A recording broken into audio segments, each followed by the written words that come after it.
सोच रही थी जब आमंत्रण मिला युवा का तो इस बरस अगस्त में 40 की हो जाऊंगी। कब तक युवा, वरिष्ठ युवा। तो मुझे ऐसा लगा अगर वॉलंटरी रिटायरमेंट की कोई संभावना हो तो रजा फाउंडेशन के प्रति आदर सहित कि अब युवतरों को मौका मिले, हम जैसे 40 बरस वालों को थोड़ा छोड़ दिया जाए। जी सर, वही मैं रजा फाउंडेशन में से 45 रखता है, पर मैं 40 में ही VRS ले रही हूँ मैं। इसको कहते हुए विषय पढ़ाती हूँ। आदरणीय वरिष्ठ जन और साथी, मुझे विषय मिला था कृष्णा सोबती की लेखकीय दृष्टि और औपन्यासिक दृष्टि का द्वंद्व। पहले 15, 20, 25 दिन, 30 दिन में तो इसी बात पे जूझती रही कि क्या सच में दृष्टि अलग अलग हो सकती है। इनफैक्ट मैंने तो गुस्से वाला एक फोन भी संजीव जी को किया कि ये कैसा वो है, मैं नहीं लिख रही। देन फिर लेखक को तो लिखना ही पड़ता है। इसका शीर्षक दिया है मैंने, या फिर कवायद भूसे के ढेर में सुई ढूंढने की। रजा फाउंडेशन के युवा कार्यक्रम का इंतजार हर साल इसलिए भी होता है कि हर बार रूपरेखा थोड़ी बदली हुई होती है। कृष्णा सोबती के एकाग्र पर आयोजित इस सम्मेलन में मेरे विषय के बारे में पहले ही बता चुकी हूं मैं, पर लेखकीय दृष्टि और औपन्यासिक दृष्टि में अंतर किस प्रकार रेखांकित किया जा सकता है, यह सोचना चुनौतीपूर्ण है। इस पर सोचते हुए मुझे बहुत सी राहें दिखी जिन पर कुछ ही बातें रखूंगी, समय कम ही है।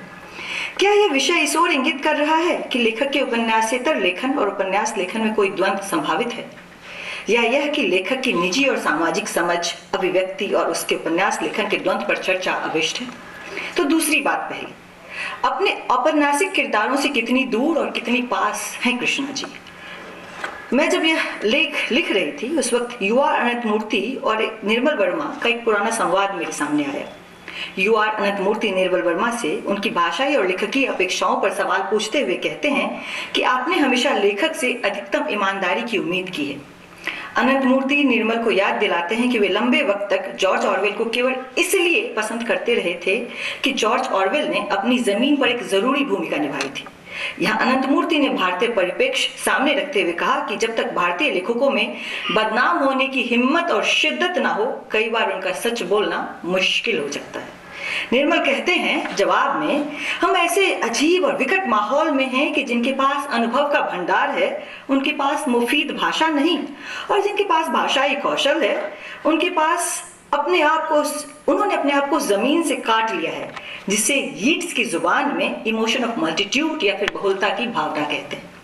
अनंत मूर्ति के सवाल पर वापस लौटा जाए तो कृष्णा जी यक ब यक सामने आ जाती हैं। बतौर लेखक सच कहने की हिम्मत और बदनाम होने की शिद्दत उनमें नहीं होती तो मित्रों मरजानी नहीं लिखी जाती। मित्रों में बहुलता की भावना दिखती है। इसे दर्ज न किए जाने की जिसके दर्ज न किए जाने की शिकायत निर्मल अनंत मूर्ति से करते हैं।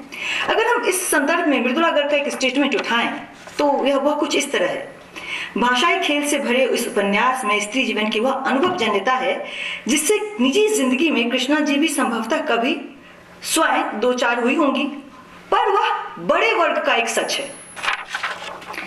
मृदुला जी के संदर्भ को सच मानते हुए हम देखते हैं कि निजी अनुभव के सीमित संसार से बाहर जाकर कृष्णा जी एक बड़े वर्ग का सच लिखते हुए इमोशन ऑफ मल्टीट्यूड की मांग को पूरा करती हैं। अब पहले बिंदु पर बढ़ती हैं कि लेखक के उपन्यासेतर लेखन और उपन्यास लेखन में कोई द्वंद्व संभावित है। उपन्यासेतर लेखन में हमारे पास हशमत है। हशमत 4 में कृष्णा जी एक जगह कहती हैं, लेखक को तो अपनी आंतरिक आवाजों के सहारे बाहर के शोर को अपने में सोखना है, ट्रांसफॉर्म करना है, सामना करना है एक ऐसी जिंदगी का जो आधुनिक संदर्भ में एक कामयाब आदमी की जिंदगी नहीं होती। हशमत कृष्णा जी के निजत्व का लेखकीय विस्तार है। कृष्णा जी के इन पंक्तियों पर गौर फरमाते हुए उनके उपन्यास यारों के यार पर एक दृष्टि जाती है जिसे गहराई से परखा जाए तो किरदार कामयाबी की जद्दोजहद में नजर आते हैं। एक ऐसी कामयाबी जो अपने रूप में केवल तात्कालिक कही जा सकती है, जिसमें अगर क्षणिक रूप से भी सफल हो गए तो उसे कामयाब आदमी की जिंदगी नहीं मान सकते हैं। ऐसा ही तब भी महसूस होता है जब कृष्णा जी अपने ऐसा ही तब भी महसूस होता है जब कृष्णा जी अपने एक आलेख में साहित्य और सेक्स का जिक्र करती हैं। वे कहती हैं सेक्स साहित्य की रचनात्मक बोध का प्रमुख यंग है। इसे मात्र शारीरिक क्रिया के रूप में यहाँ वहाँ इसकी खिल्ली उड़ाना, देह से रिसने रिसाने की दैहिक तथ्यों का मजाक करना मानवीय संहिता के विरुद्ध है। और जब उनके किरदारों की पड़ताल होती है तो चाहे मित्रों हो या जैनी या फिर रति, ये सभी लोग अपनी देह भाषा और उसकी चाहनाओं का गुंजन समझते हैं, अपनी देह को अपने अस्तित्व से अलग नहीं मानते हैं।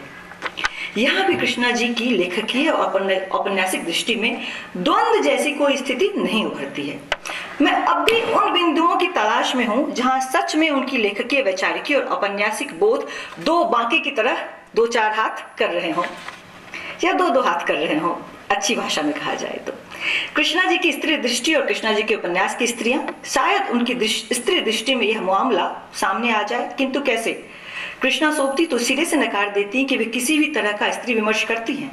हाँ, उन्होंने मित्रों बरजानी लिखी है, पर मित्रों जिस परिणति को पाती है उस विषय में सविता सिंह ने खूब कहा है, मित्रों होती तो अपनी रचयिता से ही बगावत कर देती। सविता जी से 100% इत्तेफाक रखते हुए इतना तो कहा ही जा सकता है कि अगर मित्रों किसी आधुनिक आस्तीन पर फेमिनिज्म का बिल्ला धारण करने वाले लेखक, स्त्री लेखक की कृति होती तो उस देहरी से बाहर निकल जाती जहां कृष्णा जी ने उसे रोक दिया है। पर यही कृष्णा जी जब जैनी मेहरबान सिंह को सामने लेकर आती हैं तो उसे तमाम छूट देती हैं। यारों के यार की तमाशा और तमन्ना का ही अगर जिक्र होने लगे तो सवाल कौंधता है कि क्या वे स्त्रियां केवल इस खातिर थी कि वस्तु की तरह उनका इस्तेमाल हो और वे खुद को उसी अंदाज में प्रस्तुत भी करती रहें। कई बार हम इस सलाह से संवाद शुरू करते हैं कि लेखक को उसके लेखन से अलग रखकर देखा जाए, पर फिर लेखक की ईमानदारी के सवाल को कहां रखेंगे? दरअसल लेखक की अपनी दृष्टि उसके रचना कर्म में बार बार जाहिर हो जाती है, जो मेरे से पहले आए हुए साथियों ने भी बिल्कुल यही बात कही। यारों की याद में कृष्णा जी अपने स्टैंड से बिल्कुल एक साथ हैं कि वे स्त्रीवादी नहीं हैं, किंतु जब अमृता प्रीतम का निधन होता है और एक वक्त पर जिंदगीनामा के अदालती मामले में अमृता प्रीतम के समर्थक रहे खुशवंत सिंह उन पर स्तरहीन टिप्पणियां करते हैं तो सबसे मुखर प्रतिरोध कृष्णा सोबती की ओर से आता है। कृष्णा जी के जीवन पर गिरधर राठी द्वारा लिखी गई किताब दूसरा जीवन पढ़ते हुए इसी बारे में कृष्णा जी की बेहद मानीखेज टिप्पणी सामने आ जाती है। आउटलुक में खुशवंत सिंह की अमृता प्रीतम पर छपी टिप्पणी का विरोध करते हुए उन्होंने लिखा कि शोक संदेश में ऐसी अशोभनीय बातें नहीं होनी चाहिए। ऐसे ही आपत्तिजनक तौर तरीकों से पुरुष लोग स्त्री लेखकों को अपने से छोटा दिखाते हैं और अपनी श्रेष्ठता साबित करते हैं।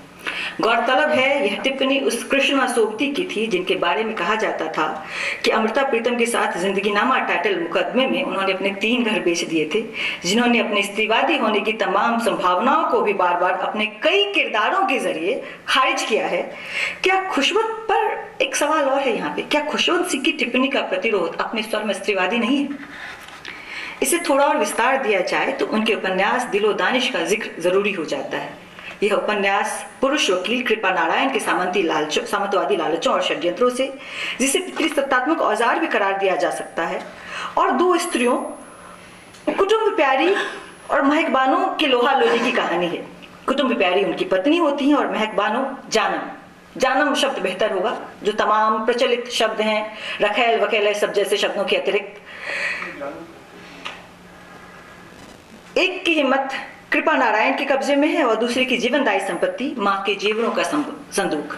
वकील साहब इन दोनों महिलाओं से दिलजोई करते हैं, जीवन निभाते हैं, बच्चे पैदा करते हैं, मगर अपने तरीके से।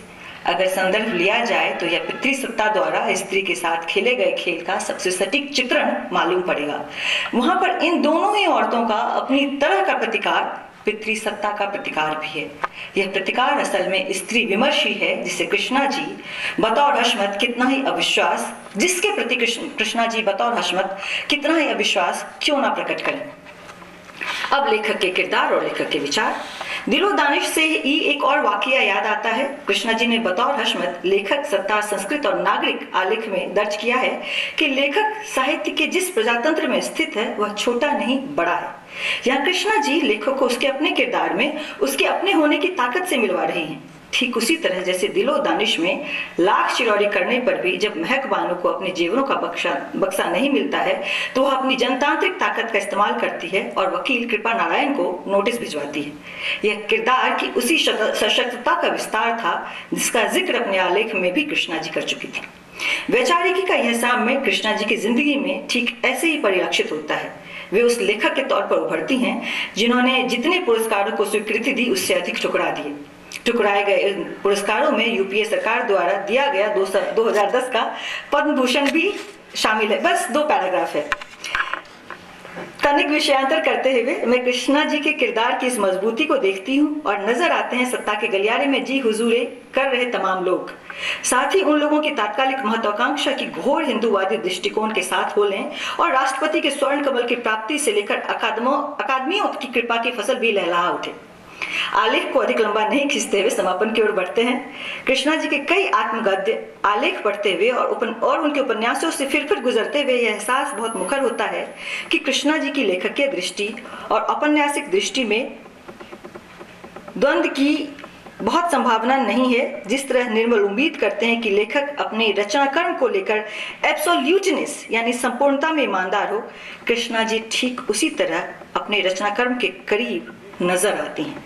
खास तौर पर जब हमें मार्क ट्वेन और फॉकनर में भी एक व्यक्ति विरोध दिखता है, उनके रचनाओं में नस्लवाद की छाह नजर आती है, कृष्णा जी में व्यक्ति मूल्य अपनी पराकाष्ठा में नजर आता है।